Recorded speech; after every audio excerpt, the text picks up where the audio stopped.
Go Live, estamos online? Estamos online, estamos online, muito bem. Então, bora lá. Essa aqui é mais uma live Papo Inquieto e hoje é terça-feira, dia 14/7/2020. O convidado de hoje é um cara bem legal, bem especial, é um amigo, um irmão também de Indaiatuba. É de Indaiatuba, mas não é de Indaiatuba. Aí ele vai explicar para vocês. Mas ele tem uma história lá em Indaiatuba, na minha cidade, e a gente vai conversar sobre isso. Vou abrir aqui também perguntas. Quem quiser, fique à vontade para fazer. E é isso. Sejam bem-vindos. Quem for ficar, será um prazer. Quem passar também, valeu. E quem puder compartilhar também, fique à vontade. A gente agradece. Esse cara é ator, bonequeiro, iluminador, técnico de luz, técnico de áudio, aderecista, enfim, é um artista. E um cara bem honesto e bem sincero com a arte dele e com os amigos. Então, estou muito feliz de ter ele aqui hoje. E é isso aí. Então, bora lá, vamos conversar com o meu brother e o brother de muitos, Lucas Silva e Silva. Oh, mentira! Diretamente do mundo da lua. Não, Lucas Luciano. Muito bem. Seja bem-vindo, mano. Uma boa noite a todos Opa! aí. E Obrigado aí, mano? por ter recebido a minha pessoa aí no seu programa, no seu Papo Inquieto. Eu acompanho aí as suas entrevistas aí, te acompanho. Você, posso te chamar de mestre, Ô, de pai louco. também, pai ator, que criou um ator, ajudou a criar um ator, né? Pai é aquele que, né, é o que cria, né? Então é isso aí, é É, um pô, pai agora, das artes aí, um espelho. Uma boa agora noite a me, todos que me estão vendo a quebrou, gente. mano. Vamos lá. Pode mandar Vamos aí lá, que vamos lá. Você me estamos quebrou começando. agora. A testa vai aparecendo aqui. Você me quebrou agora, me chamou de velho também. Muito legal, valeu. Brincadeira. Isso aí, mano, ó. Já tem gente aqui. O Joelce Beija-Flor é um brother, ó. Estamos online, já pegou meu bordão já, hein? Boa noite, Joelce. É de São Tomé e Príncipe esse cara, mano. Estuda em Um Portugal. prazer. Um grande ator, um grande artista também. Obrigado por me E, receber aí na sua casa. olha, temos família aí, família do Lucas. Minha irmã Olá, querida, Ana, um beijo. Ana. Já está fazendo muito tempo, hein? Já faz muito tempo que a gente não se vê, hein? Um beijo, saudade. E é isso aí, deixa eu ver. Tancha Almeida Santos, boa noite, Ailton e Lucas. Boa noite, Boa Tancha. noite, Tancha. Seja Bem-vinda. bem-vinda. É isso aí. Então vamos embora começar, né, mano? Cara, Bora? obrigado aí. Obrigado pelas palavras. Obrigado por estar aqui hoje. E bora lá, né? Vamos esquentar aí o papo de hoje. Vamos deixar ele inquieto. Então tá, mano. Vou perguntar, começar aí com quem é Lucas Luciano? Cara, para eu te responder essa pergunta, assim, não vai ser muito fácil de responder em poucas palavras. Então, eu vou começar a me utilizar de um roteiro, né? Do roteiro da vida aí para explicar um pouco o Gustavo Souza, meu amigo de capoeira. Aí, Porquinho, Legal. obrigado por estar aí, Porquinho, valeu. Seja Então, bem-vindo, Gustavo. Ó, deixa eu só te cortar um pouquinho. Às vezes, ó, eu vou soltando, ó, a Creuza tá oi, aí, eu vou Creuza. soltando os comentários das pessoas. Se te atrapalhar, você me fala, porque às vezes eu solto aqui e eu vejo que o convidado para de. Eu corto o raciocínio da pessoa para ficar lendo. Se te atrapalhar, você me fala, tá bom? Tá bom, eu vou me conter aqui, tá Não, bom? não, fica tranquilo, é você que manda. É, Bora. Bom, então, assim, vamos assim explicar mais ou menos para as pessoas que não me conhecem, né? Não conhecem o meu trabalho ainda, nunca me viram. Assim, a gente vive num mundo em que cada vez mais as redes sociais estão estreitando, né? Esse encontro dos artistas, né? A gente vê artistas de outros países produzindo cenas, roteiros, produzindo os filmes, né? Do celular. criando histórias, com brincadeiras, com dança, coisas que vão enriquecendo, né? Que vão músicos que estão deslanchando aí, né? Fazendo a sua arte aí e reproduzindo ela instantaneamente para todo mundo ver. E a gente está se adequando, né? Essa onda nova, esse começo. Tá ficando bonito, cara. As pessoas estão se apropriando dessa linguagem. Elas estão se familiarizando com a tecnologia, né? Então, cada vez mais você vê eventos produzidos de uma forma mais bela, mais conceitual, e isso é muito enriquecedor, né? O meu nome é Lucas, eu tenho 36 anos, eu posso falar a minha idade, eu sou natural do Paraná, aqui, para quem é fora do Brasil, é um estado brasileiro, do Sul, né? Eu sou nascido em uma cidade que se chama União da Vitória. Posso dizer que eu sou caipira, eu tenho uma alma caipira, eu não nasci na cidade, eu nasci nessa cidade e mudei para uma província em Santa Catarina, também, que é outro estado brasileiro do Sul. Então, eu nasci no Paraná e logo cedo fui morar em Santa Catarina, numa cidade que se chama Timbó. E a minha infância, por sorte, foi crescer numa cidade que te propicia recursos de educação. Ainda naquela época, né, nos anos 80, no início dos anos 90, que eu era criança, eu tinha esse orgulho de estudar num colégio. Eu sou nascido de família humilde, como todo brasileiro aqui, a maioria esmagadora da população é de classe C, D, E. Então, estamos unidos. Então, algumas circunstâncias fazem com que a gente se beneficie do lugar onde a gente mora, né? Então, eu nasci num lugar onde tinha muitas montanhas, um vale, né? O Vale do Itajaí, o Vale Europeu. Muitos amigos que foram aparecendo nessa época de escola, né? Essa descoberta do diferente, de lidar com seus desejos. E foi aí que eu comecei a ter contato com o teatro, né? Calma aí, calma aí. Você já está indo lá na frente, hein?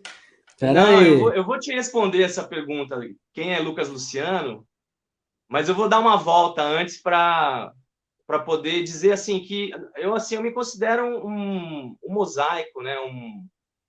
Uma multiface de espelhos, de mundos, de tempos, eu estou assistindo uma série, terminei de ver uma série que chama Dark, que estava fazendo sucesso aí, né? E ela tem muito a ver com pensamentos que foram nascendo, né? Há uns 10, 20 anos atrás, assim, nas conversas de teatro. E eu acho que esse mosaico, cada pecinha, esse quebra-cabeças que forma a peça maior, que é o ser humano, né? Isso que é o legal, da gente olhar e ver que esse jogo, esse mosaico, cada um monta do jeito que quiser e ele vai ficar lindo. Eu acho que o ser humano, né? Ele é uma colagem de pessoas. Ele não é uma pessoa só. Não pode se dizer que é uma pessoa só. Nós podemos dizer que, parafraseando, né, os pensadores, que nós somos fragmentos de outras pessoas, né? Desde o homem das cavernas que está aqui até o homem do amanhã. Então a gente está compondo esse mosaico ainda, essa música que está tocando, né? O mundo. Então a gente tem que olhar para que quadro que a gente quer mostrar, né? Que quadro que a gente quer mostrar para as pessoas. E eu posso me colocar como uma peça desse jogo, desse quadro, um personagem dessa história que está sendo contada pela humanidade. Eu sou só mais um. Eu sou só mais um, mas eu quero ser diferente. Eu não quero ser réplica de coisas que deram errado, né? A gente aprende errando. E eu quero aprender e também saber que existe um jeito de se fazer. E mostrar, ó, existe esse jeito, que é o jeito, digamos assim, eticamente certo, né? A gente trabalha muito com a nossa vaidade e isso se confunde muito com a imagem do ator no, no, nos nossos tempos de hoje, né? Assim, essa coisa perfeita, né? Essa visão do perfeito, do belo, ela se confunde muito nas artes, assim. A gente acaba sempre tendo que ter um formato, né? E a verdade a gente não tem formato nenhum, a gente é plural. Nós somos muitas coisas. Ou seja, Então, assim, você é um mosaico que está em constante eu estou amalgamando com coisas. funções. São substâncias, né, que estão pairando e vão se misturando, se transformando. E eu gosto de fazer uma linha, né, do meu trabalho, mas não só do meu trabalho, mas do ser humano, como um ser elemental, assim, que consegue construir coisas bonitas, coisas ruins também, né? Através da palavra, através dos gestos. Nós somos mágicos. Os seres humanos conseguem curar com um toque, com uma palavra, com um carinho, conseguem machucar também. A gente tem esse dom de criar histórias, de alimentar a imaginação das pessoas, né?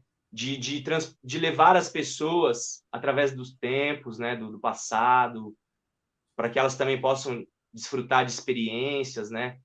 Eu acho que a gente vai se afastando um pouco desse nosso lado mais mago, mais bruxo. Tem o povo da guerra, tem o povo bélico, tem o povo das letras, tem o povo da construção, todo mundo faz parte, né?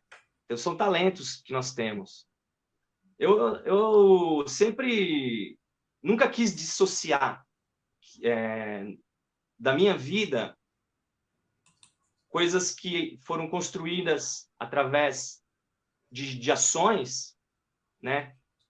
Materializar ideias, descobrir coisas, aprender coisas, do trabalho do ator, eu acho que do trabalho da vida do ser humano. Então a gente está assim se surpreendendo com o passar dos dias, né? Sempre evoluindo, um degrau de cada vez, com muita calma, ainda mais a gente não aprende, né? O coletivo ele exerce essa função de representatividade, assim, de atitudes egoístas, né? Atitudes erradas, né? Violência, mas a gente também tem que pensar que individualmente, se a gente mantém a nossa casa organizada, a nossa vida em prol de uma coisa positiva, tudo que nós formos construir a partir de ter o fato de estar imbuído dessas sensações de positividade, a gente sempre vai ter uma força a mais em cima daqueles que pregam o preconceito, que pregam a discriminação, que pregam a violência. As pessoas que têm essa índole, essa ética, esse caráter, né, elas têm que acreditar que, de alguma maneira, isso é muito mais importante do que você ter atitudes que vão jogar contra o coletivo, contra a sociedade. É uma das coisas que todo esse pensamento de bruxo, de alquimia das palavras, que os atores, quando vão ler alguma peça, materializam uma história que já aconteceu, que já, né, uma história que nunca existiu, uma ficção. Então, esse poder, ele não pode desaparecer assim. A gente tem que mostrar para as pessoas que, ó, é possível. As artes, elas são uma porta que vão fazer você olhar para dentro, para fora, para vários ângulos. Não sei, cada um vai ter uma visão. E esse Legal. limiar, né? É um limiar, né? Então, É, assim, assim, são assuntos que é, vão aflorando, né? Você sabe ah, que mas isso, ó, é muito complexo, você sabe, né? é a minha opinião, é assim, eu Mas pegando seu gancho dessa complexidade aí, eu quero o cara mais simples agora, o Lucas lá no início do teatro. Já que que você nem eu já te ia falei. falar, quando fala aí desse seu início no teatro, antes de você se tornar essa pessoa com muitos elementos, muitos pensamentos, Uma pessoa muitas. bagunçada pela pandemia, bagunçada intelectualmente pela pandemia, que pensa mil Não, coisas a todo com o instante. tempo a gente vai agregando valores, histórias, conceito Ó, para e você quebrando, ter ideia, assim, te deixa de ser o homem, aquela pessoa mais simples que a gente era, né? Então eu quero resgatar isso agora. Queria que você falasse um pouquinho desse cara mais simples lá atrás, começou a fazer teatro. Como que foi seu é, início? exato, assim, essa inocência, né, para o teatro, para a vida, né? Quando eu comecei, eu era aquela coisa de perder a vergonha, de perder a timidez, de não conseguir olhar no olho das pessoas para pedir uma água ou para pedir alguma coisa, ou alguma coisa que está dentro da sua cabeça que você quer contar para alguém e você não consegue porque a timidez ela te confunde, ela te põe muros na tua frente. Eu comecei, eu nem eu sabia, eu gostava de teatro porque nem eu te falei, eu me considero uma pessoa que eu sou caipira, sou provinciano, né?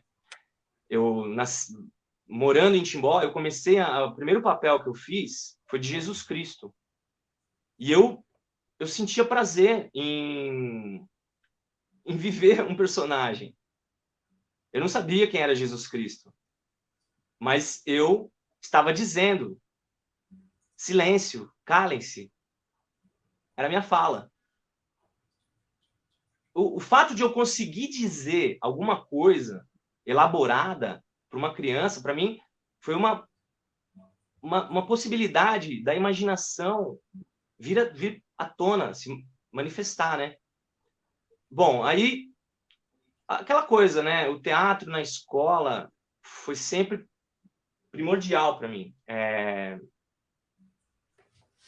Professores incentivando na educação, professores de arte sempre motivando, colocando o teatro à frente. Ó, por que você não usa o teatro para falar sobre esse assunto? Eu lembro que nós fazíamos nós simulávamos corte judicial na escola. Nós interpretávamos advogados, interpretávamos juízes, interpretávamos réus, vítimas, testemunhas. Então era uma forma de abordar as coisas na escola. Professora de português também, Machado de Assis, ela apresenta para a gente, a matéria é Machado de Assis, vocês vão olhar o alienista, vocês vão trabalhar, vão conhecer Raul Seixas, né? Dizem que sou louco por pensar assim, mas é muito louco quem me diz, é mais louco quem me diz. Então são coisas que vão te formando. O teatro é uma tribo, né? É um coletivo. Então é assim, você acaba se entrosando.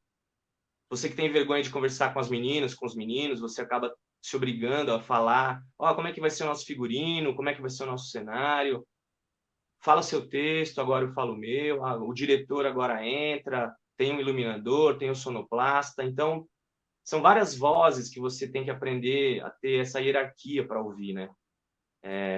Então, acho que o fato dos professores terem, já na minha infância, terem inserido o teatro na minha vida foi uma coisa assim que me transformou. Eu acabei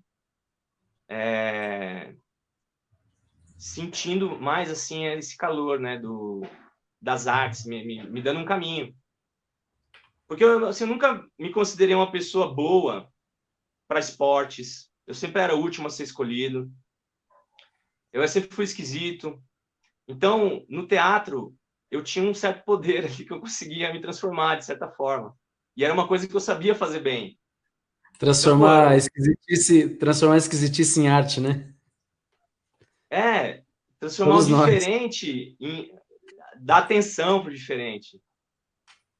Então, e assim, e ao mesmo tempo que você vai se aproximando do teatro, você vai flertando com essa possibilidade de cada vez, pô, eu posso ir mais, eu posso me soltar mais. Então, o teatro ele me ensinou a ter consciência corporal, né?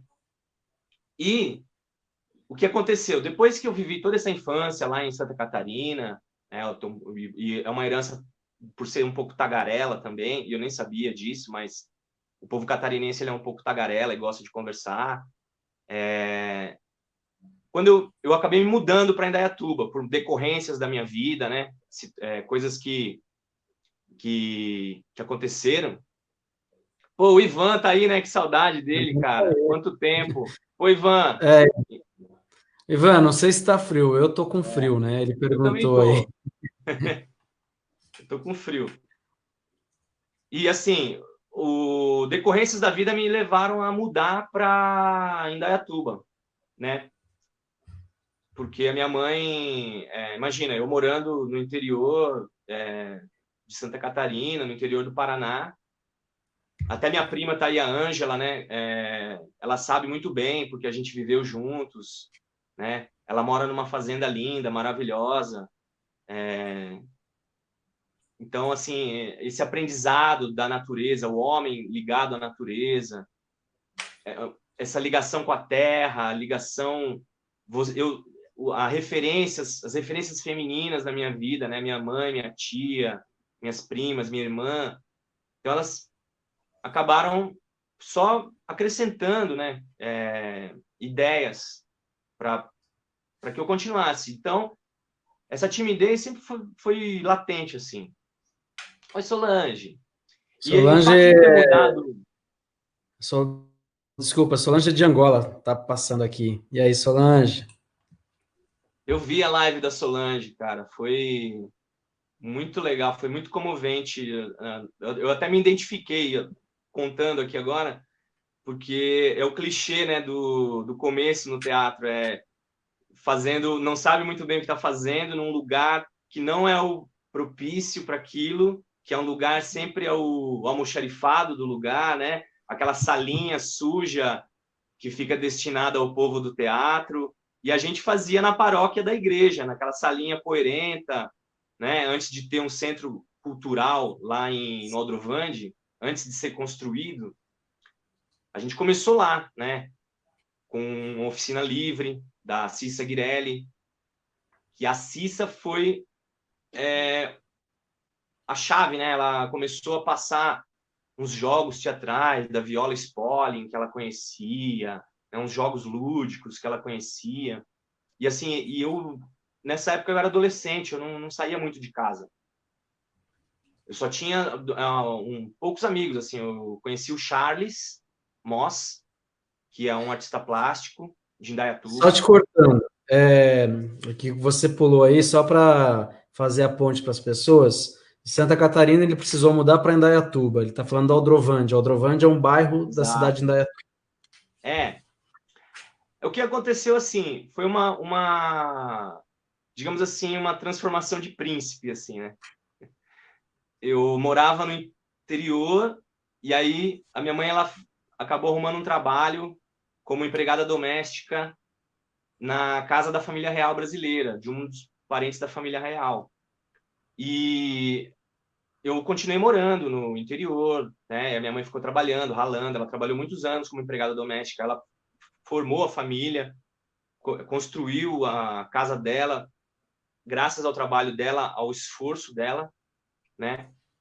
E depois de 2 anos ela acabou me levando. Quando eu tinha 14 anos, ela acabou me levando para Indaiatuba. E eu morava sozinho nessa época. Eu morava na Odrovande. Com 14 anos, eu morava num cômodo de 4x4, que era a minha sala, minha cozinha, meu quarto, meu escritório e minha área de lazer, era ali. Então, assim, eu tive que aprender a me cuidar, né?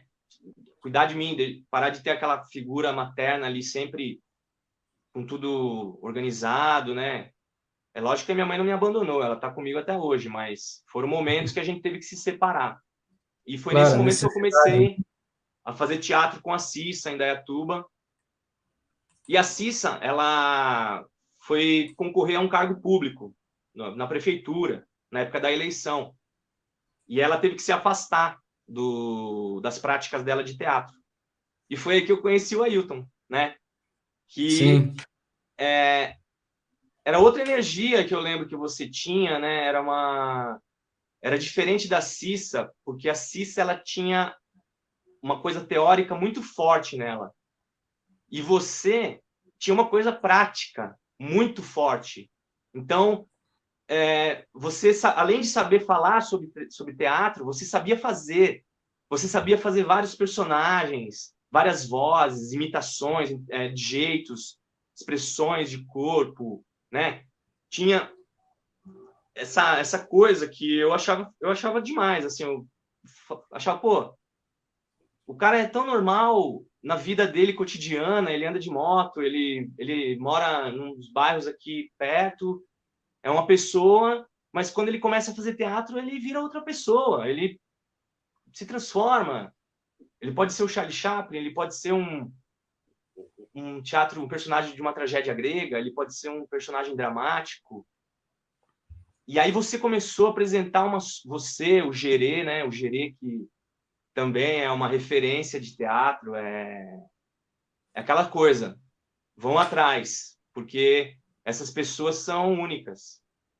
Então vão atrás de saber quem é o Gerê de Indaiatuba, né? Nessa Gerei época, Jefferson Canova, só buscar aí no Facebook, aí vocês vão encontrar aí. Ou no Google, tem bastante coisa sobre ele. essa formação, acho que, além do jogo lúdico, do teatro, mas essa formação mais intelectual, assim, sabe? Eu lembro que vocês falavam sobre Boal, vocês falavam sobre Chico de Assis, vocês faziam Timothy Coeb, sabe? Eu comecei a ler Plínio Marcos nessa época, Entre Hum. Quatro Paredes, sabe? Jean-Paul Sartre. Eu comecei a ler outras coisas. Então, tinham outras referências nessa época que foram mostrando, olha, teatro é aquela brincadeirazinha lá que vocês fazem ali de invenção, de jogos teatrais ali, imaginativos, mas ó, tem esse outro lado aqui que é uma ferramenta muito poderosa, uma ferramenta ideológica. Vocês podem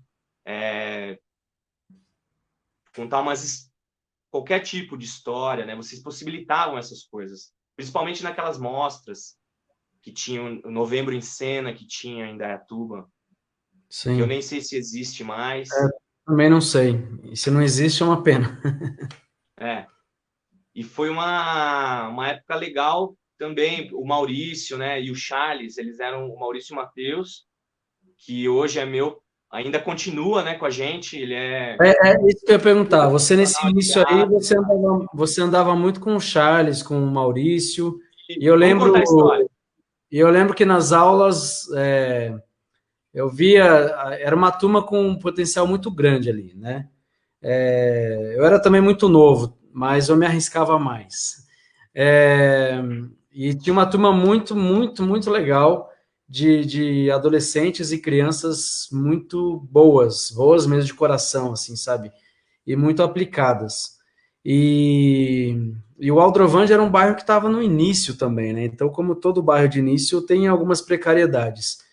E Sim, nesse perfeito. centro desse bairro tinha o Centro Cultural Aldrovandi, e que tinha várias oficinas, cursos, e enfim, a oficina de teatro entrou nessa leva aí.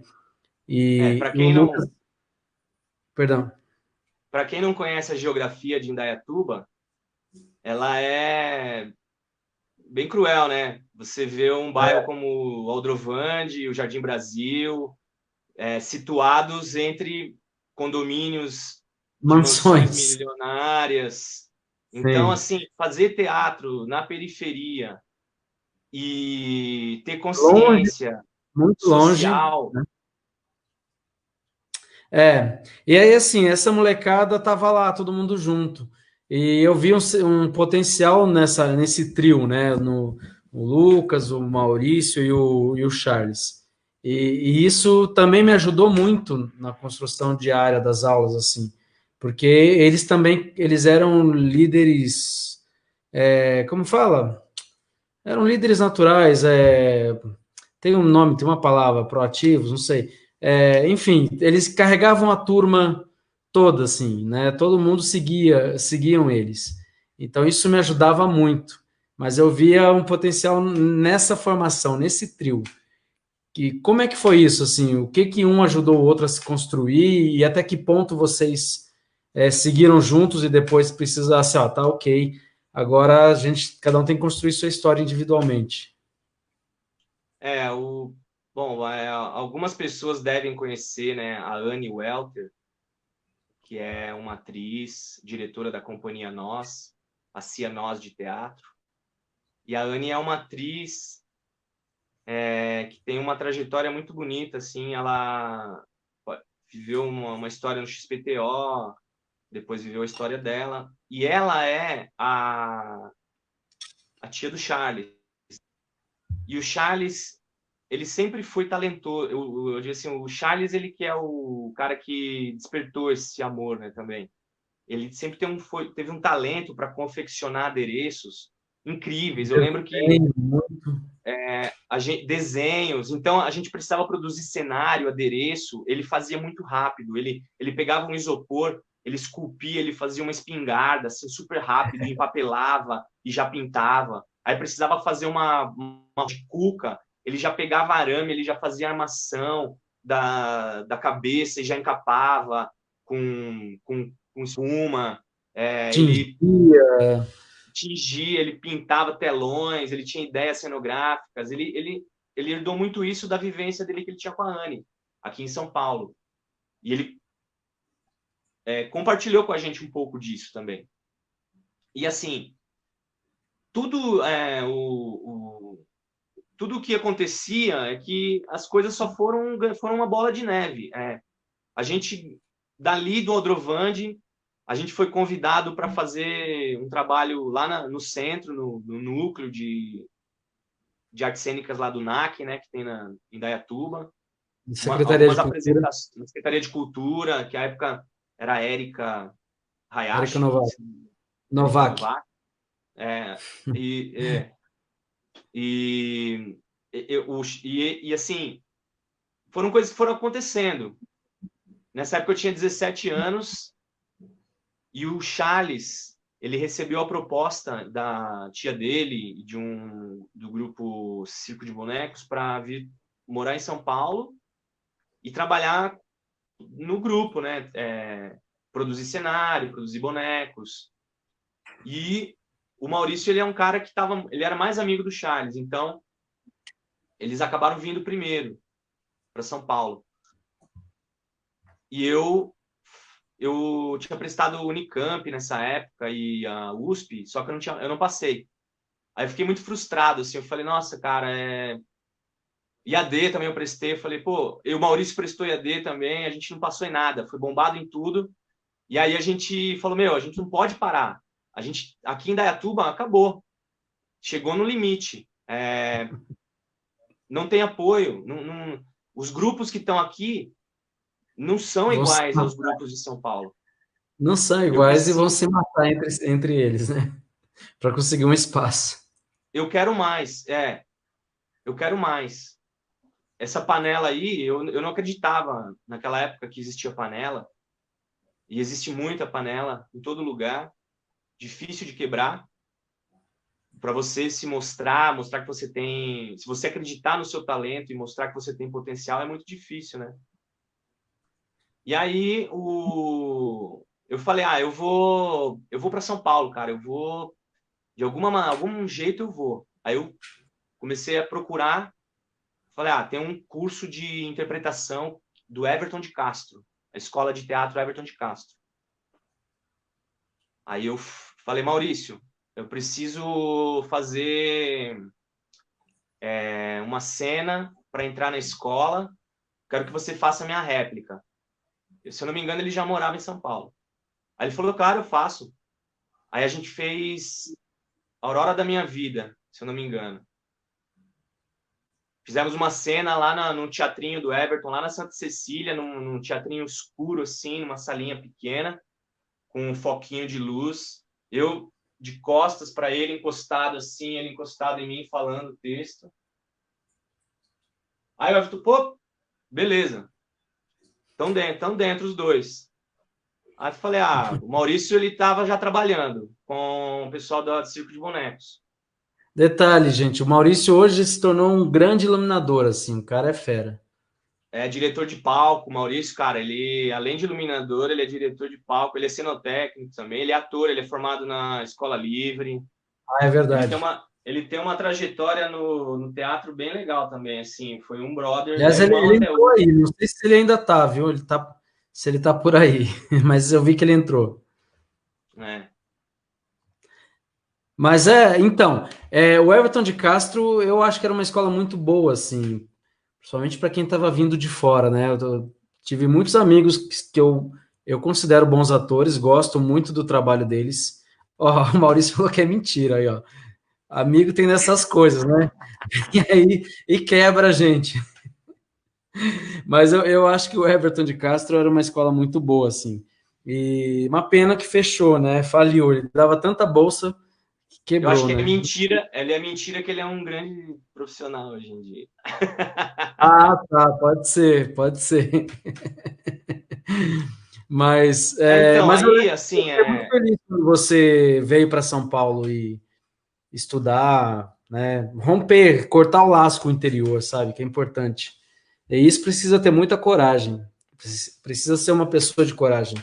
E ambiciosa, e não ambiciosa no sentido ruim da palavra, no sentido bom mesmo. De ambição de crescer, de conhecer mais do teatro, enfim. Se completar mais, né? o teatro ele te pede, né, cara? Ele te cobra. Se você quer fazer teatro, ele cobra você. Ele cobra você tem que ser integral. É, Assim, você tem que mergulhar. Sabe aquela coisa mergulhar? Você tem que mergulhar, você tem que se jogar. Então ele vai te pedir seu tempo, ele vai pedir a sua atenção, ele vai sim. pedir. Então, assim, o, o teatro me pedia essas coisas, que eu não podia ficar parado. Eu, eu tinha feito. Quando eu mudei, né, para São Paulo, eu tinha essas lembranças dos amigos da época, né, que moravam comigo, né, o Quito, o Antônio, então, né, são grandes atores, assim, são referência para mim também. Eles sempre falavam, meu, se você tem que ir atrás, você tem que ir. Se você gosta de tal diretor, você tem que ir lá. Se você gosta do Antunes, você tem que ir lá. Se você gosta do Zé Celso, você tem que ir lá. Se você gosta de teatro de bonecos, você tem que ir lá, né? Mas a live era para falar sobre teatro de bonecos, né? Eu acabei pulando essa Eu ia. parte. É para falar de você, da sua história, da sua trajetória. É, Eu acho que a gente está aí. Eu só vou te pedir para ser mais conciso, porque claro. a gente já está em 40 minutos e eu estou na segunda pergunta ainda. E eu tenho 8 perguntas. Manda, vamos lá. Bom, esse período do Everton foi fantástico. Foram onde eu perdi essa inocência, né, da arte, assim, em sentidos assim de pudores, né? eu não faço tal coisa, não faço tal coisa, não faço isso, repete, poxa. Então eu fui, o Everton mesmo, ele sempre foi um cara consciente, assim, então ele sempre foi pontual, ele sempre elogiou a minha expressão vocal, a expressão corporal. Então, assim, isso para mim já me deixava feliz e motivado para continuar, né? O Waterloo Gregório foi um professor fantástico que eu tive, Foi um dos faleceu já, criadores do curso da Unicamp. foi um dos criadores do curso da Unicamp, exatamente, com o Paulo Betti, né? Aquela turma lá Sim. da IAD. Ele falou, daqui eu já estou sentindo que 1 ou 2 vão continuar. E 3 ou 4 vão tentar, mas não vão conseguir. A hora que ele falou aquilo, eu falei, mano, eu sou um desses 2. Eu tenho que me colocar aqui, porque se eu me colocar lá, eu já estou fora. Então, ele tirou um pouco dessa máscara, dessa ingenuidade. Eu vou sair daqui, eu vou ser famoso, eu vou fazer novela, eu vou fazer teste. Não, o teatro é dia a dia, é diferente, teatro é diferente.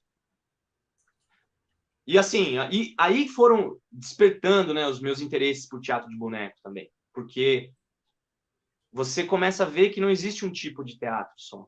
Existem inúmeras possibilidades de técnicas, né? Então, assim, tem muitos encenadores que a gente vai conhecendo com o passar do tempo, encenadores que já morreram, né? Os gregos, então já são milenares. Então, o teatro japonês é milenar. Então, assim, a quantidade de dramaturgos e encenadores contemporâneos que existem também, que vão te provocando, eu quero conhecer essa estética, eu quero conhecer essa estética. O que é surrealismo? O que é realismo? O que é impressionismo? O que é expressionismo? Então, tudo tive que ir me jogando, indo atrás. E aí, você aprende clown, você aprende técnica de boneco, aí você começa a descobrir que o boneco a possibilidade dele é inúmera. O boneco ele pode ser um boneco de vara, pode ser um boneco de luva, pode ser uma silhueta, pode ser um objeto, pode ser, né, uma sacolinha plástica. Tem inúmeras companhias que já quebraram, né, esse conceito do que é o boneco, não, esse imaterial, né, todo.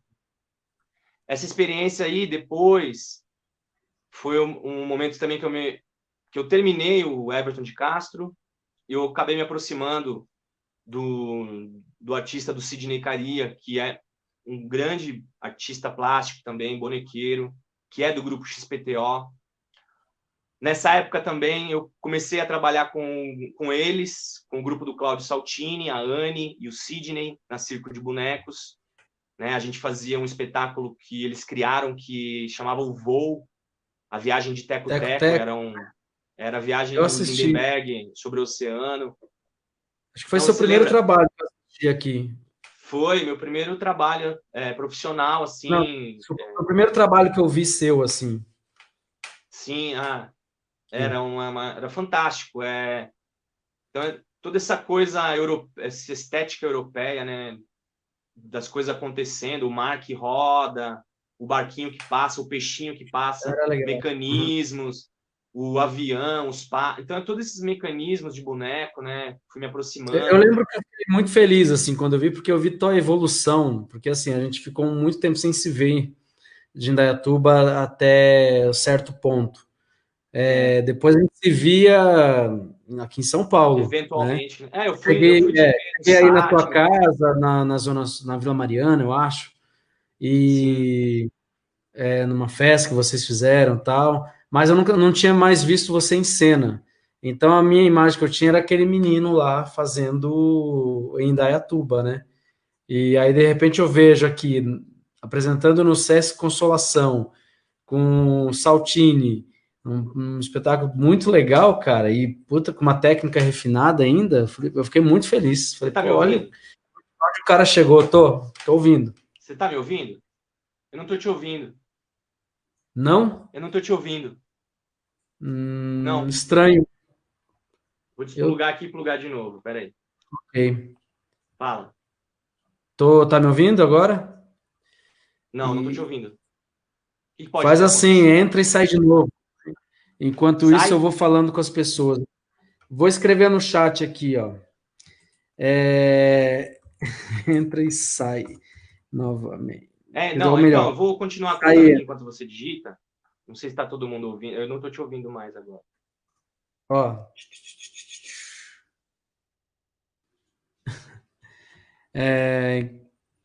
achou aí? Isso, muito bem. Bom, enquanto o Lucas volta, não volta, eu vou falando aqui. Então, eu vi esse crescimento do Lucas, que foi muito interessante, assim, sair do interior, ser um menino lá do interior, de repente estar aqui trabalhando com gente grande, né? Gente que a gente admira, quem é do Teatro de Bonecos, foi muito feliz, assim, foi muito legal de ver. E eu acho que é um ato muito de coragem. Tá me ouvindo agora? Tô te ouvindo. Ah, tá. Só tá com um delayzinho aí, mas vamos tentar. Pelo menos para mim aqui tá com delay. Bora, e aí você tava lá com o Saltini e foi para trabalhar Isso com aí depois foi. Não, nesse momento ainda foram muitas histórias que aconteceram lá com o pessoal da Maracujá, né? Com o grupo, né, que eu trabalho hoje ainda.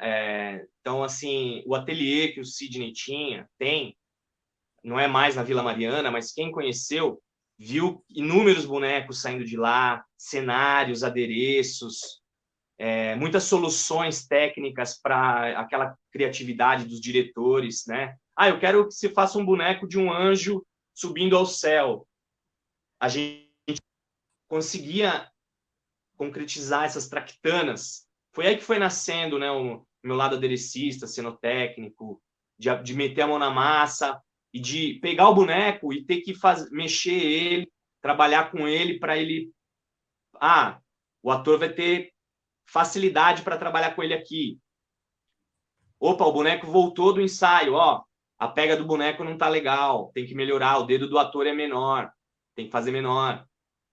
Entendeu? Então, o mecanismo do olho tem que piscar, ou tem que começar fechado, depois abrir. Então, essas dificuldades do dia a dia do trabalho foram dando muito estofo assim para o meu trabalho também, na produção de bonecos e confecção, né? Nós fazíamos para vários grupos, para a Cia da Tribo, para a Cia Balagã. Eu tive um período que eu trabalhei também na Barracão Cultural, né? A companhia da Luiz Helena. legal. Então, assim, o meu trabalho era um jeito de eu viver aqui, em São Paulo. Eu trabalhava, estudava teatro, queria trabalhar, viver de atuação, estar em cartaz, mas eu tinha que fazer, eu tenho que trabalhar como um técnico ali, no outro projeto, nesse projeto eu tenho que trabalhar como aderecista. Então, tudo acabou convergindo, né? E até hoje o Sidney faz vários cenários e bonecos, então está sempre indicado nos grupos que ele trabalha, tem indicações sempre do trabalho dele. Recentemente ele fez um Pequeno Príncipe lá do Teatro Folha. Trabalho dele e seu também, né? Do grupo, né? Todo mundo constrói ali, né? No grupo, né? Isso. Mas eu tenho, É, assim, eu aprendi muita coisa lá nesse ateliê. E depois desse período, eu teve um momento que eu entrei no núcleo experimental do Teatro Popular do SESI, mesmo trabalhando no ateliê do Grupo Maracujá, que é onde eu ganhava E, uma graninha, fazendo bonecos, fazendo adereços. Tinha os períodos que eu ia estudar no SESI ali da Paulista, né? e como é que foi E esse? Você ficou 2 anos lá, né? fiquei, Assim, eu fiquei lembro que dois era muito anos lá. concorrido, assim, eu tentei entrar, fui chamado, mandei material, fui chamado para o teste e logo quando eu cheguei em São Paulo, em 2001, e foi meu primeiro teste de teatro aqui em São Paulo, e achei o máximo, pô, eu falei, cheguei em São Paulo, já tô indo fazer teste no Teatro do SESI, e a cabeça, falou, nossa, que legal, mas eu lembro que eu tentei, eu almejei muito aquilo ali, e entraram muita gente boa naquele ano, e depois tentei um outro, ia tentar o ano seguinte, não rolou, e depois a meia idade passou, né? Acho que tinha um limite de idade. Tem, tem. E eu sei que é muito concorrido, era muito concorrido. Como é que foi estar nesse lugar? Com estrutura, com grana, com público garantido? Como todo mundo fala, é uma vitrine, né? Você está ali amparado por técnicos, camareira, você está amparado ali. por diretores que estão ali ao seu redor, que estão só para te dar indicações maravilhosas. Então, quem coordenava a Isabel Sete, que é uma das maiores profissionais da voz para teatro, para locução, também ela tem um trabalho muito profundo, né? Um trabalho sensível, né? Com a, com a palavra. E ela juntava esse time de atores que nessa época aí dos 20 anos, dos 20 aos 20, dos 19, né? Lá era dos 18, desculpa, dos 17 aos 25. É. Então ela montava um time que tava querendo jogar bola, meu irmão. Era um time que queria. Manda o Shakespeare aqui no meu peito que eu mato e falo eu falo aquele bife todo. Eu falo aquele monólogo e vou falar ele não uma, mas milhares de vezes, porque eu adoro falar. Então ela estimulava isso na gente. E assim, com uma preocupação por detrás disso, de uma curadoria de arte. Então ela chamou, no primeiro trabalho que eu fiz lá, primeiro a gente ficou um ano todo, né, só investigando o corpo, investigando a palavra, a ação. A gente reaprendeu a falar, reaprendeu a se mexer, reaprendeu a olhar a cena de uma outra maneira. O núcleo experimental, a gente experimentava muito, né? Tive contato com o Felipe Hirsch, né, nessa Legal. época. A Lu Favoreto, da Cia Nova Dança, também foi crucial o trabalho dela. Christine Greiner, que tem um trabalho com a arte contemporânea, né? A dança, o movimento, né? Muito forte, né? A performance. Tudo isso era novo, né? Porque era o que estava saindo da turma da faculdade, dos mestres, dos doutores. Então, era assim, era um prato novo para a gente se deliciar ali. E a Isabel chamou nesse segundo ano já o pessoal do Grupo Tapa, aí chamou a Inês Aranha, chamou o Guilherme Santana para dirigir o espetáculo Desatino. Foi uma coisa fantástica, porque tinha cenógrafo, tinha figurinista, tinha iluminador, que era o Carmine de Amore. Era gente que já estava na estrada há muito tempo, né? A Inês tinha vivido uma experiência com o Grotowski. A galera tinha outra pegada, né?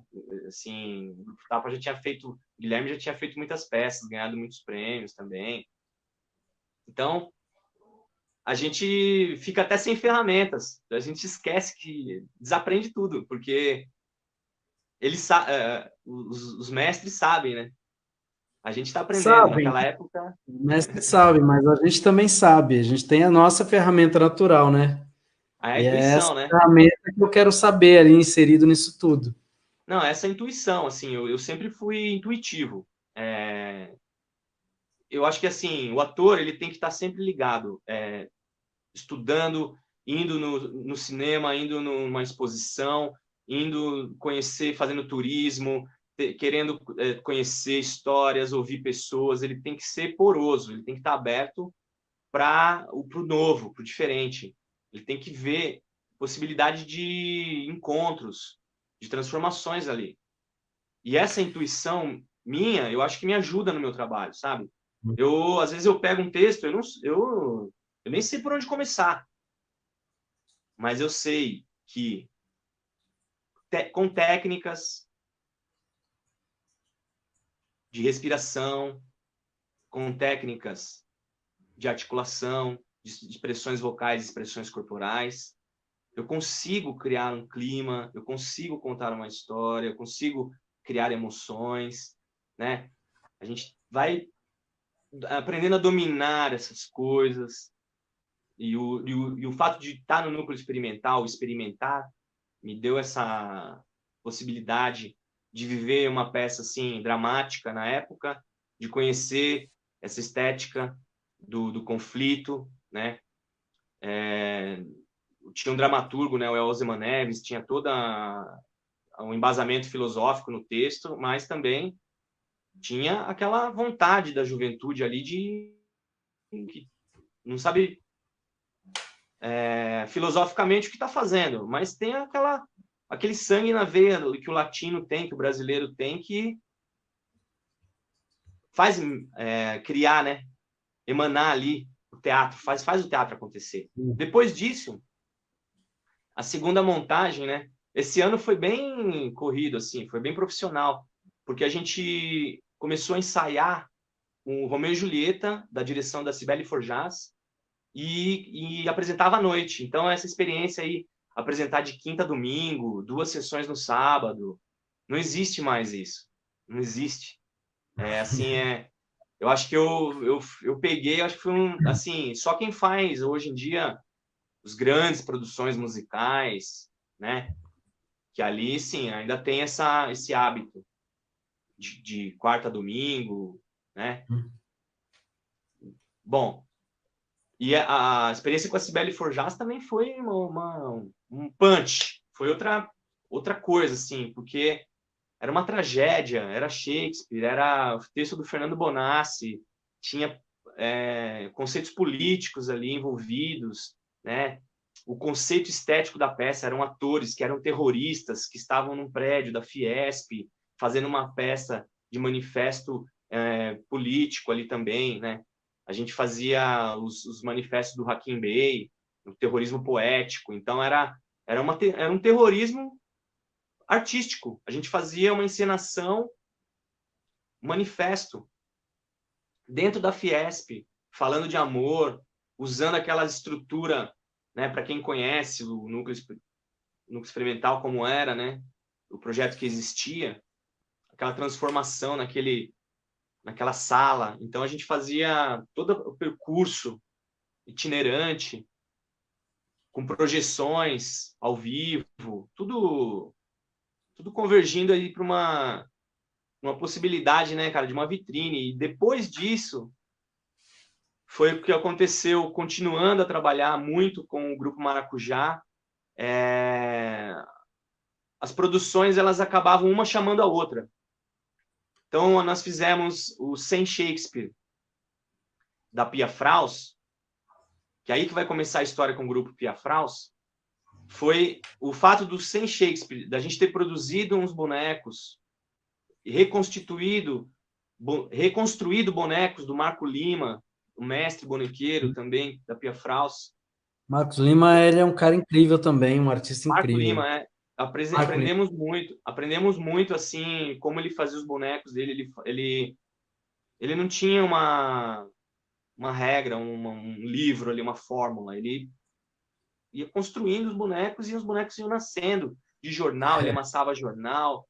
Então, assim, essa herança foi passada para a gente. E, a partir disso, aí o Beto Andretta me chamou para participar de uma leitura. Até eu substituí, acho que o Fábio Caniato, cara. O Fábio Caniato ia fazer o Primeiras Rosas. E Que ele esteve teve aqui um na live problema. também. Isso. Ele teve um problema na época profissional que conflitava a agenda. E eu acabei entrando para compor o elenco. E ali eu aprendi o riscado ali. Aprendi a fazer flor de obsessão, né? Fazer coisas com boneco que eu jamais imaginei, transar com boneco, estéticas diferentes. Nelson Rodrigues com bonecos, sem palavras, só dramatização, o corpo, o ator, a máscara. Explica aí o transar com bonecos, porque tem gente aqui que não é da área, pode não entender o que você está querendo dizer aí. É porque, para quem não conhece o Nelson Rodrigues, ele tem esse universo sexual dele muito forte, né? Para quem conhece as peças do Nelson, até a propósito, vão ler as peças do Nelson Rodrigues, que conta um pouco dessa faceta aí dos pequenos burgueses aí, né, do Brasil. E tem cenas de assédio, tem cenas de incesto, né? Então, tem cenas de sexo com irmãos. Então, tem essa coisa. Então, o Beto Andretta, que tinha essa visão já muito profunda do Nelson Rodrigues, ele colocava cenas assim. Ele colocava na situação o ator simulando um estupro no boneco. Então, como lidar, né? Fazer com... Lembrando agora, fazer assim com um colega é difícil. Com boneco também é difícil. O boneco é Claro. você que tem que fazer ele reagir. É Você tem você que que dar está ali vida ali. também. É você que está ali, né? Teu corpo que está ali Em cena, né? Você tem que dar vida para aquele boneco. E como é que Sim. você vai. Você tem que dar essa expressão do boneco sendo abusado. Para o ator é um desafio, né? Então eu aprendi muito ali. Depois o Beto, o Primeiras Rosas foi uma escola, foi todo esse lance aí de aprender a mexer com teatro de sombras, com manipulação direta, né? Eu conheci a galera do PCOD, lá do Rio de Janeiro, Miguel Velhinho, que O trabalho tem deles. um trabalho assim lindo. Eu vi o Sangue Bom deles também. Quem viu o Sangue Bom, quem viu as peças do PCOD sabe como são. E conheci também o Carlos Lagoeiro, que é um cara lá do Teatro Munganga, de Amsterdã. Nessa época, o Beto chamou ele, trouxe ele para o Brasil. Ele ensinou uma técnica diferente, que era mexer com bonecos e vídeo ao mesmo tempo, filmado e projetado com maquetes pequenas. Foi uma herança também que eu e o Sidney, que trabalhamos juntos, levamos para Maracujá, nos espetáculos, né? De a gente colocar no rabisco, tem os bonecos, tem a maquete da cidade, então tem os carrinhos que andam com imã. Vocês podem ver no site do Grupo Maracujá, essas peças estão disponíveis. No Eterra, que é um espetáculo musical também, que a gente colocou essa múltiplas linguagens, né? Colocar o vídeo, o boneco, a sombra, o SpongeBob Spend também, outro espetáculo que eu fiz, que falava dos mendigos, dos moradores de rua, os excluídos, né? A gente fazia a cena Eu vi também. do beco com os bonecos. Então, eu acho um boneco muito lindo, assim, eu gosto muito. Até quero dizer que estou fazendo um boneco aqui para uma série nova, né? Que fazendo. Opa, peraí. Isso, isso. É um cachorro. Ah, que legal. Ele vai ser um Muppet que vai fazer parte de 12 episódios de uma série que o Ronaldo Liano está falando, está produzindo. Então eu Ronaldo, vou grande produzir o artista. boneco e vou atuar ele. Vou atuar na história. Então, o boneco sempre está ligado, sempre tem alguma coisa acontecendo. Para quem, Nessa pra quarentena quem eu não fiz sabe, alguns tutoriais. O Ó, Lucas não estou fez. te ouvindo de novo. Ih, Não estou te cara, ouvindo de novo. é o teu. Sai e entra. Vou... Para quem não sabe, o Lucas ele confeccionou os bonecos do espetáculo Portal Encantado do Grupo Dragão 7. E os bonecos ficaram incríveis, assim. Ele tem a gente fez uma cobra e eu ajudei ele a confeccionar algumas coisinhas ali. E aí ele fez uma cobra que ela estica inteira. Eu tô falando dos bonecos do Portal Encantado que você fez. Claro, O meu. corpo dela é sanfonado e ela estica, estica, estica. Acho que fica aí uns quase 6 metros, né, de comprimento. Você Até lembra mais, da eu gente acho. você lembra da gente pintando ela quando a gente passou aquele Da solvente linha vermelho da sanfona, e nossa. ela começou a derreter, a gente ficou desesperado. Como é que a gente ia resolver aquele problema? E depois secou e deu tudo certo, né? Deu, e os bonecos estão incríveis. Ó, a O... gente já está em 1 hora, cara. A gente precisa acelerar essas coisas aí. Bora, Porque eu bora. queria fazer Gente, ó, muito todas as obrigado. Quem tiver alguma perguntas. pergunta aí, manda aí. Galera, obrigado quem ficou aí, quem tá aí. Valeu. É... A Creuza falou aqui, ó, dos bonecos. Muito bom. Cadê? Ó, aí eu vou fazer uma brincadeira aí e uma pergunta ao mesmo tempo. Eu lembro, em Dayatuba, eu fiz uma brincadeira. Eu fiz Paixão de Cristo, você também fez, mas a gente Não fez em fiz, não. épocas diferentes. Não, não fez? Nossa, Não. acho que você é o único que não fez Paixão de Cristo em Dayatuba. Mas Mas eu dancei no grupo Galpão 1. Ah, sim, da Érica. Muito legal. Junto É, com a Pablo Vittar, hein? era, né? Ela era dessa turma também, Eu se eu não me lembro dele. engano. E, e aí eu subi no palco ali do Parque Ecológico e brinquei. Hoje em Dayatuba, amanhã Hollywood, né? Uma brincadeira, né? Você com 18 anos, você brinca e fala qualquer merda. E aí a minha pergunta é nesse sentido. de Indaiatuba para o The Royal Shakespeare Company. Como que é isso? Trabalhar, fazer um espetáculo com a companhia, uma das maiores É, companhias. é o que todo ator quer, né? É o que todo ator sonha, é fazer um filme, estar do lado de grandes produções, né? Estar envolvido. Foi uma coisa que eu considero que foi mérito meu, assim, tudo que eu conquistei, né, na minha vida sempre foi mérito meu, mas eu me esforcei dessa vez. Eu ia para o ensaio na chuva, com violão embaixo do braço, várias vezes, pegava metrô lotado, difícil de entrar com violão, com material de cena. É constrangedor quando a gente tem que fazer cena, a gente tem que andar com figurino, cenário, tudo embaixo do braço, pegando o metrô com sacola para fazer teste, para fazer coisas. E, assim, eu me inscrevi de uma forma despretensiosa num chamamento do Fórum Shakespeare, né? Que acontecia aqui em São Paulo. E se inscreveram 700 pessoas. E dessas 700 pessoas, foram chamadas 35 para fazer um teste.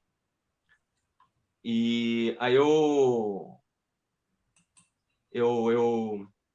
me inscrevi, fui chamado e eu fiz um teste, que eu fazia a cena que o Macbeth luta com o Duncan, mata o Duncan, uma coisa assim. Não tô lembrando direito a cena exata. E eu fui lá, decorei meu texto e eu sempre fui muito performático, assim, né? Eu gosto de marcar a minha imagem, assim. Todo ator gosta, né? Aí eu levei uma espada, uma katana, uma espada japonesa que eu tenho. E aí eu fiz a cena, eu tirava a espada, fazia todo um ritual, porque eu estudei uma época artes marciais, né? Aí eu fazia todo o ritual da espada, falando o texto do mago, e aquilo me marcou. E aí eu fui chamado para fazer parte desse grupo de estudos, e desses 35, só 9 que iam continuar, né? E aí eu ia nos encontros, eu lia a peça, estudava, e nessa época chovia muito, eu lembro, eu chegava meio molhado, assim, é chato, né, essas coisas. E aí no dia aí teve quem iria dirigir o Macbeth aqui no Brasil ia ser o Greg Hicks, que é diretor associado do The Royal Shakespeare Company, que é da turma do Ian McKellen, que é da turma da Judi Dench. Só, Então, né? eu não conhecia essa galera. Eu nem sabia que o Ian McKellen tinha Ó, feito o Macbeth. nem eu, Para mim, viu, ele só tinha conheci. feito Senhor dos Anéis. Aí eu falei, cara, eu sou um desses personagens que tá aí. Eu não sou o Macbeth. Eu não quero ser o Macbeth. Macbeth é pesado, né? Mas eu posso ser um duque aí, alguma coisa. Aí eu fui estudando ali. E aí no dia do teste, eu fiz um teste com ele. Eu sabia que ele era um diretor que adorava capoeira, adorava artes marciais, que ele tem a capoeira como treinamento lá em Londres. Ele é apaixonado por Brasil, eles são apaixonados pelos brasileiros, eles são apaixonados pela nossa cultura, eles amam a nossa capoeira, eles amam a nossa arte, eles amam a nossa cor, eles amam a gente. A gente não sabe disso, que grupos assim que me ensinaram o que é ser grupo, porque teve um episódio que ele contou que congelou o Rio Tamisa e o Teatro do Globo ele era feito num bairro afastado do West End, alguma coisa assim. Não sei, nunca fui para lá. E ele falou que o teatro pegou fogo e os atores eles desmontaram o teatro inteiro e carregaram os troncos pelo rio, através do rio e montaram o teatro igual em outro lugar. Então essa história assim o ator tem que ter essa garra. Ele tem que ter. Se te pedir, meu, você pode ir lá arrumar aquela coxia? Meu, claro. Você pode me ajudar aqui, contrarregrar meu figurino, meus adereços? Claro. Meu, vamos passar essa cena, vamos. A gente tem que ter essa amizade, tem que ter esse companheirismo. De até numa situação dessa, ser brother, tá junto. Ah, a gente tá construindo um teatro e construindo em outro lugar, estamos, vamos lá, vamos em frente. Foi um ensinamento assim bonito. E é uma, assim, eles são especialistas, né, cara? A gente tá só para aprender. Eu não falo inglês, então eu tive o apoio de ter um intérprete 24 horas ali, né? 24 horas, assim, no tempo do trabalho todo ali, traduzindo. Então a gente fazia muito aquecimento intenso de yoga, de capoeira com o mestre Carlos, o mestre Alex também, que é um capoeirista de Angola, muito legal, que é muito próximo deles também. E a gente fez essa deu nosso caldo assim para ajudar a construir essa história.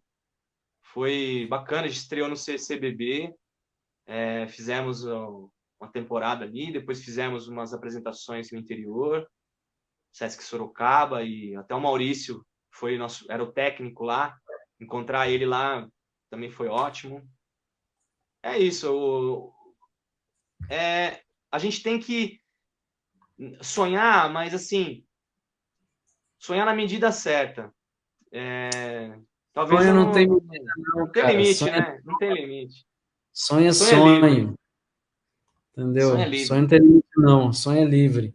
O que tem limite são algumas ações. A gente não pode achar que pode fazer tudo e perder a noção do correto, né? Ou deixar que alguém faça algo com a gente porque a gente tem um sonho e esse sonho tem que ser maior.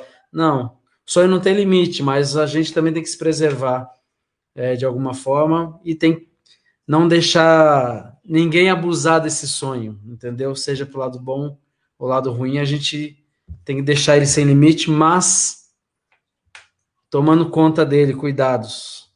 E deixa eu te falar uma coisa.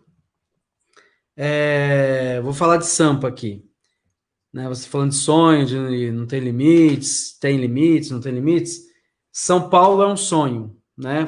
Para muitos atores do interior, de outros estados, outras cidades, fazer teatro em São Paulo é um sonho. É. E São Paulo é uma cidade que aqui é muito fácil a gente se endurecer, né? A cidade é concreta, né? E aqui a gente vem para cá, ela é muito fácil. Você acha que São Paulo te modificou?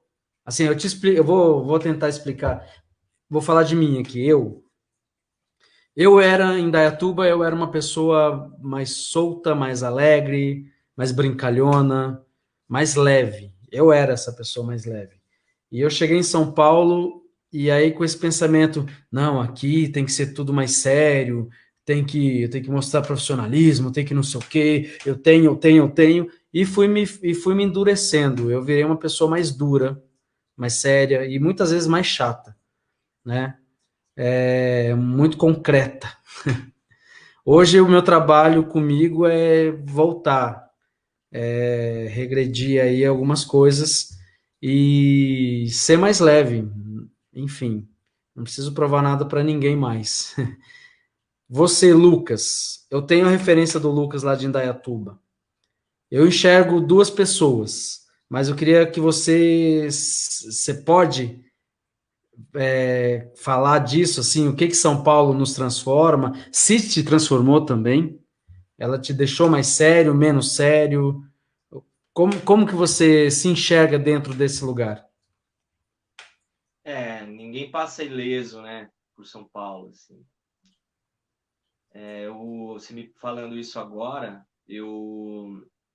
tá vindo na minha cabeça uma imagem assim meio apocalíptica, de pessoas se acotovelando, pessoas esquecendo de códigos simples, como um bom dia, um com licença, um por favor. Eu já ouvi falar que São Paulo é um não lugar, né? Isso é uma coisa que ficou até hoje.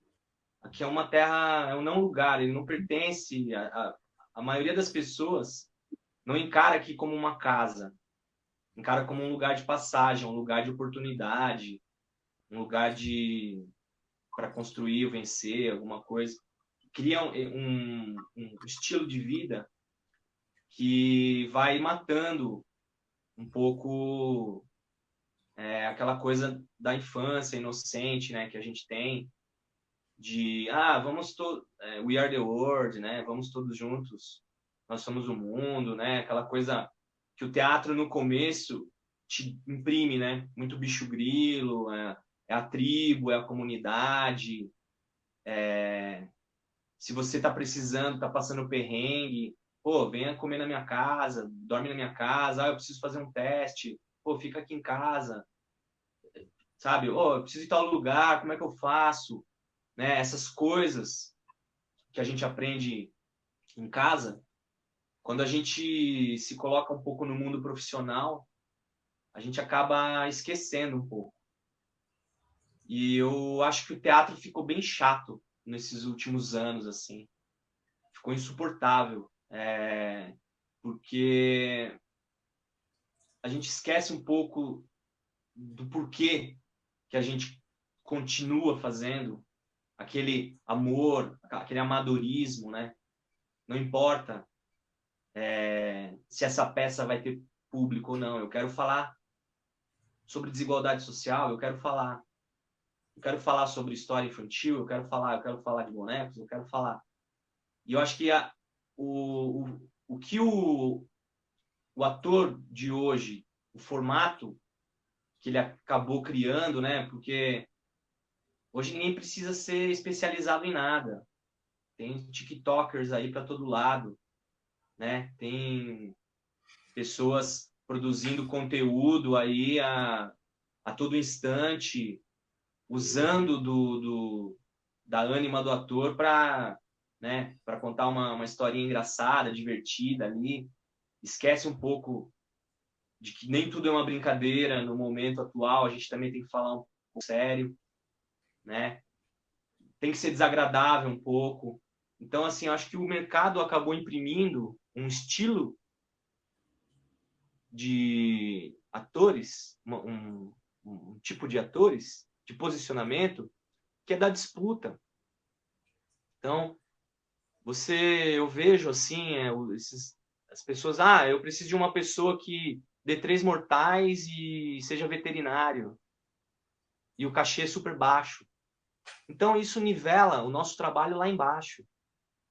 Todo mundo está na mesma malha, então isso ficou chato, né? Cadê aquele ator que gosta de pegar um texto e investigar uma palavra, investigar uma cena, quer construir uma história, um texto, falar uma poesia, né? Esse ator, ele quer tocar uma música e quer dizer um poema. Esse ator, esse ator romântico, né? Que a gente criou, assim, esse ator, esse romantismo dessa imagem do ator que eu criei, né? Do ator que estuda, que gosta que consome arte, que eu te falei, vai no museu, né? Vai na festa popular, vai no baile funk, né? Ele acaba sendo uma antena parabólica. E assim, São Paulo, ele faz essas informações criarem distúrbios. Então você tem que estar com a sua antena bem sintonizada para aquilo que você quer, porque aqui tem muita interferência, né? Aqui você encontra produtoras produzindo a toque de caixa, comerciais, pequenos formatos de vídeo, lives, shows pequenos. Então, a gente não pode misturar as coisas. Eu sei produzir um evento, eu sei trabalhar com arte, eu sei trabalhar com teatro. Eu tenho que saber como eu vou aplicar isso para não matar aquele ator romântico que eu criei lá atrás, né? Pô, eu sempre acreditei que o teatro tem que ser para todo mundo e tem que atingir todos, tem que atingir a periferia, tem que atingir a classe alta, né? A burguesia do shopping. Eu faço teatro no shopping, não tenho vergonha de falar nenhuma. Do mesmo jeito que eu faço teatro na escola, lá para o aluno do bairro pobre, que eu sei que o pai dele está preso, que ele mora com a avó porque ele não tem mãe nem pai, né? Que a gente encontra esse tipo de público, essas crianças aí do Brasil afora, que nunca viram teatro e ficam maravilhadas vendo uma história. A gente não pode. Eu tenho essa possibilidade de viajar muito para fora da cidade de São Paulo para apresentar. E o contato com o público, eu acho que ele vai equilibrando essa energia do acotovelamento, essa energia da disputa, sabe? Porque a gente está sempre em contato com o humano, e aquele humano lá do interior, ele está refletindo em mim aqui. Eu tenho que lembrar que eu fui fazer uma apresentação lá naquele distrito distante, que eu viajei várias horas, ou de avião, ou de van, ou de carro para apresentar, para ralar, às vezes para ganhar pouco. Muitas das vezes, nosso trabalho também não é muito valorizado, né? A gente sabe que The Royal Shakespeare Company é uma vez na vida e o teatro ali do palhaço que vai contar a história da dengue é tão importante quanto, porque vai passar uma mensagem, uma informação. Então a gente tem que, acho que eu me transformei assim, eu aprendi a me deixar afetar e não me deixar ao mesmo tempo. Eu consegui aprender aos poucos, assim, ouvindo muito não e ouvindo muito você não é bom nisso, você não sabe fazer isso direito, né? Com você é bom, você consegue, vai lá, você é esforçado. Eu adoro ouvir essa palavra. Você é esforçado, eu sou mesmo. Eu me Mas esforço. você. Mas deixa eu ver como eu coloco isso.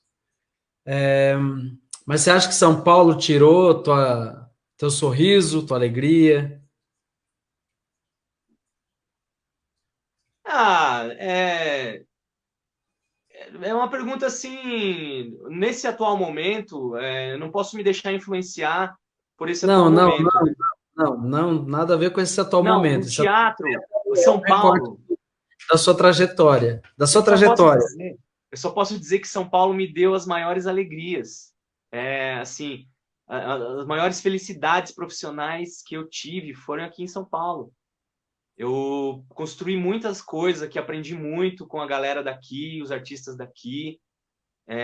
Quando eu vou para cada bairro, eu vou para o Bexiga, eu sei que ali teve o Adoniran Barbosa, teve a Elis Regina que passou por ali, uma galera fera, aqueles becos com sambas, com bares, a Vila Madalena, aqueles botecos com show de choro, a Praça Roosevelt com aqueles teatros, com aquela gente de teatro, com a SP ali, né? As zonas de São Paulo, cada uma tem a sua beleza, né? Então, eu acho que São Paulo só me deu mais alegrias. A gente não passa ileso morando aqui, mas eu não tenho vontade de sair daqui mesmo, assim, é daqui para frente. Isso aí. Muito bem, mano. Eu também não tenho vontade de. Quer dizer, não é que eu não tenho vontade de sair daqui, eu gosto daqui, eu gosto de São Paulo. Mas se o teatro me levar para outros lugares e for bom também, não tem por que ficar preso aqui, até porque senão a gente fica também só na nosso guetinho dos atores que apresentam no teatro X, Y e o prêmio APCA, o prêmio Shell, o prêmio não sei das quantas e Ah, é. entendeu? Ficar Enfim, esperando um crítico descrever isso é alguma legal, coisa, né? prestígio, isso, mas só isso não basta, né? Isso não paga as contas, não enche geladeira, né? Agora o teatro lá na quebrada, entendeu? O teatro lá no interior, o teatro lá no Nordeste, o teatro lá no Sul, o teatro do Oiapoque ao Chuí é o que me interessa, o É, teatro do movimento. teatro lá de Santo Tomé e Príncipe, né? Pois é, Teatro da Angola, o teatro do mundo, né? O teatro. mas claro, Isso que São importa. Paulo é São Paulo e é bom também. O importante é a gente não fazer, não se tornar parte da coisa concreta de São Paulo, não virar asfalto de São Paulo, não virar prédio, entendeu? né? A gente tem que ser mais fluido, mais movimento e mais leve, né? É. Ó, o Joel está dizendo aí, Praça Roosevelt, saudade. É, para quem é de fora, quando vem aqui e se encanta aí com a Praça Roosevelt, que tem ali vários teatros, vários bares hoje também. Tem o Sátiros, tem o 184, já teve o Teatro X, tem uma galera ali, né? Tem o Teatro de Cine Biju ali, arena ali embaixo ali. tem o Teatro de Arena um pouquinho mais adelante ali, tem o Espaço do Serrone, tem a Companhia do Feijão, tem uma porrada de gente boa ali, Vixe, né? ali é o gueto. Tem um gueto bacana. Cara, ó, a gente já tá em 1h26, eu vou precisar encerrar. Não, tá cedo, pô. Eu tinha mais perguntas, mas algumas você já acabou respondendo Que legal. no, no movimento aí das respostas gerais. Você acabou respondendo, então acho que é chover no molhado se eu perguntar. E cadê? Tem mais uma. Ah, tem uma sim. Na verdade, é mais um informativo. O Lucas ele confecciona bonecos, cenário, adereços, né, para outras companhias, para projetos, para TV, enfim, Publicidade, publicidade. cinema. Então, se alguém tiver interesse, ou tiver com algum projeto, acho que pode entrar em contato com você, né, Lucas? Pode entrar Com nas certeza, suas redes pode me sociais procurar aí. aí. Tem vários materiais meus aí na internet aí. Eu gosto de ajudar a solucionar cenas, então eu tenho familiaridade com teatro, assim. Como eu falei, eu sou um bicho de teatro, eu sou um faz-tudo. Eu também dirijo, eu sou preparador, posso ser preparador corporal também, eu já fiz isso, faço isso com os meus trabalhos. Posso dar um treinamento de bonecos, eu produzo também. Eu gosto muito de estar envolvido com o show. Então, pode contar comigo sempre, que eu sou mais um elemento aí para fortalecer. E eu recomendo mesmo, porque assim, ele fez os bonecos do Portal Encantado, que tá incrível, assim. Ele não Muito sabe, mas eu vou bem. consultá-lo aí mais para frente para um projeto meu, pessoal. Opa! Então, eu recomendo mesmo. Então, se alguém tiver interesse, curiosidade, entra lá no Facebook, no Instagram dele, escreve lá, "Ô, Lucas, ó, tô com um projeto assim, assim e tal, vamos conversar?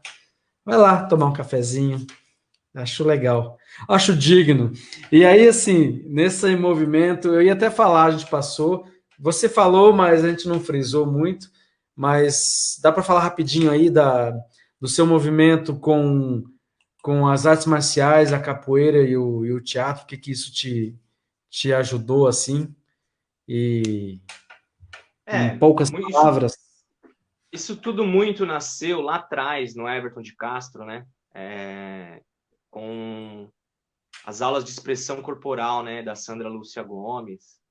Então, os princípios dos movimentos da Madame Bézier, né, as abóbadas do corpo, né? Quem é das artes do corpo aí sabe um pouco melhor, né? Se não sabe, vai atrás também, né? Importante, né? E é, então assim, eu acabei assimilando a prática, o treino é, como um auxiliar da minha técnica, né? Porque o corpo fala, a voz expressa, o corpo expressa. Então, eu acabei sempre tendo um treinamento. O ator é um conselho, sempre tem um treinamento, ou a natação, ou a corrida, ou a yoga, encontre o seu. Eu já fiz vários, até musculação eu já fiz, treinamento aeróbico para experimentar, vi que não é a minha praia. Então eu gosto de uma coisa que mexa mais com os sentidos, e eu acho que desde da natação e da dança, da expressão corporal em si, o treinamento marcial, ele me deu uma base legal, assim, quando eu fazia treinamento com o Daniel Ribeiro, a gente nadava sempre e tinha um trabalho de um workshop que a gente fazia com atores, a gente sempre passava no treinamento. Então, depois de um tempo, agora há 4 anos aí, 4 anos e meio que eu estou fazendo capoeira com o grupo Geração. Sempre eu estou treinando agora pelo Zoom, pela internet, pelas lives dos capoeiristas. A capoeira ela vai te dar equilíbrio, ela vai te dar uma outra percepção, né? Versatilidade, o ator tem que ter essa versatilidade, Flexo, né? fortalecimento, Cena, reflexo, essa agilidade do raciocínio. prestidigitação do ator, né? Saber das coisas antes de que elas aconteçam, prever as coisas, prever através do olhar, a cumplicidade com, né, a roda, o ator, o jogo, teatro é jogo, capoeira é jogo. Então, não importa o treinamento que você faça, sempre treine, mantenha-se em forma. Isso vai fazer bem para sua respiração, vai fazer bem para o seu pulmão, para o seu diafragma, para os seus músculos, para a sua versatilidade, vai te ajudar. Porque a gente está cansado de ver aqueles atores que só interpretam aqui, né, meu? Uhum. Então, pô, tem que estar de corpo inteiro ali. Eu acho que Né? fica essa dica aí. Ó, o Joel se está perguntando aqui, já antes de encerrar, vou colocar aí. Ele perguntou se você não estivesse no teatro, que profissional você seria? Eu gosto muito de animais. Eu talvez alguma profissão que fosse ligada a animais, não necessariamente veterinário, mas poderia ser um colono que cuida de um rebanho de cabras, alguma coisa bem bucólica assim. Eu adoro animais, adoro cachorro, adoro gato, papagaio, passarinho, peixe, tartaruga. É bicho comigo mesmo. Aqueles, né? Se você não fosse ator, porque todo mundo acha, se eu não for ator, não sei o que eu seria, né? Se eu não sei o quê. Se eu não fosse ator, não sei, seria rico. Aqui. Eu gosto de cozinhar também. Talvez poderia ter um, um petisco, alguma coisa assim para servir para a galera. Muito bem. Na verdade, você quer estar rodeado de seres, né? Ou Boa, seja, bem observado. animais ou pessoas, né? Você quer estar em Pode crer. volta, porque os petiscos, os Tá em botecos, festa. tá em, tá em troca. Cara, é isso então. Mais outro, não acaba nunca os recados. Vou falar aqui do rapidão então da Sérgio Mercúrio, recomendo. Lucas, você também, você precisa fazer uma vivência lá com ele, com o Sérgio Mercúrio. Tá lá, gente, entra no site dele. Acho que o Joel está fazendo, ou estava, não sei. Recomendo aí. Tem alguns cursos muito interessantes aí para artistas e tem um retiro, o Tager Retiro, 5 princípios para um começo na Argentina, muito bom, vale a pena.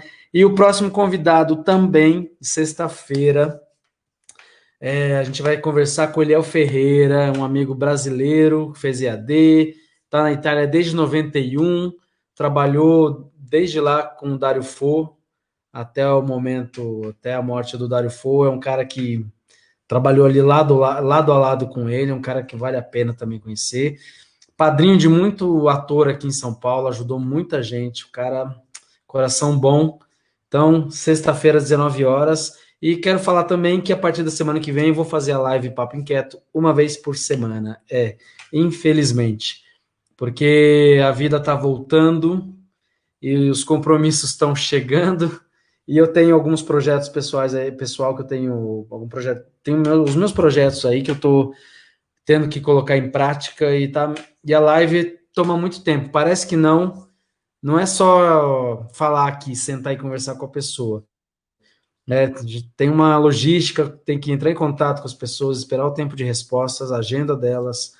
Tem que estudar o Lucas, por exemplo. Conheço ele, conheço muita coisa da vida dele, conheço muita história dele, mas eu tenho que estudar um pouco sobre ele, um pouco mais. Não dá aqui para chegar e falar qualquer coisa, perguntar qualquer coisa. Até porque ele é a minha prioridade. Ele está aqui, ele é a pessoa que eu vou respeitar o máximo possível. Então, isso demanda um tempo, estudar, pesquisar, enfim. Infelizmente, eu vou ter que fazer uma vez por semana. Então, a partir da semana que vem, só terça-feira. E às sextas-feiras, provavelmente os atores voltam a trabalhar. Então, normalmente o público e os convidados estarão em cena. Tá bom, gente? É isso. Mano, obrigado mesmo. Sei Você que que assim, você tem muitos compromissos, você tem suas confecções, tem sua vida, sua família aí, tua companheira, você tem sua rotina e deixar isso de lado para estar aqui durante quase 1 hora e 40. Sei que não é simples, não é fácil. Então, obrigado mesmo, obrigado por estar aqui falando, né, de você, né, para um monte de obrigado a gente que você. muita gente que você nem conhece, enfim, né? Obrigado quem ficou até o final aí. É parabéns para você pela sua iniciativa aí. E obrigado aos amigos todos. Vamos para as próximas aí. Pena que acabou. Agora que começou a ficar Na hora que triste. esquenta, acaba. É igual foto, cara. A gente vai tirar foto para publicidade ou para book. Quando começa a se soltar, acabou. Acabou, né? Então é a mesma coisa. E TV também, viu, cara? Quando você começa a fluir na novela, no seriado, acabou. Só, pô, agora. Mas faz Agora parte. Tá foi bom, legal. mano? Obrigado, a Tancha, muito bom. Falou feliz aí. É isso, gente. Obrigado. Obrigado aos amigos do Lucas. Obrigado aos meus amigos. Obrigado à família do Lucas. Obrigado a quem Força, passou, quem galera! ficou. E é isso, gente. Não esqueçam, sexta-feira, 19 horas. E Lucas, fica aí que a gente vai pro off se despedir direito. Certo? Tchau, gente. Muchas gracias a todos.